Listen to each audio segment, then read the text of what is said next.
adazan ni sila. Unya, waiting na sa natong ambulance. Barangay ambulance.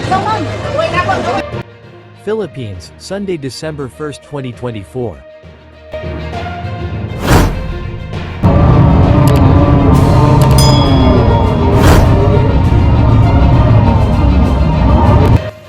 Heavy rains that poured down on parts of Cebu caused several points to experience flooding and landslides.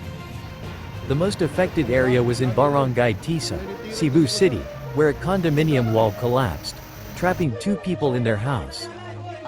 Rescue evacuations were carried out carefully by officers.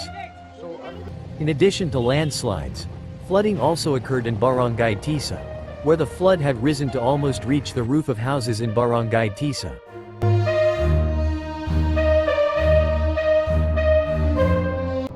Meanwhile, major cities in Cebu such as Mandaue City, Lapu-Lapu City, Cebu City experienced major flooding tonight.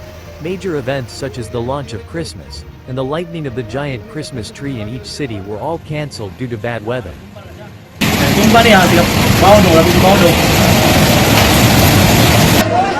So, ilan yung i-pull out karon ang duha ka victims? Martin, family name.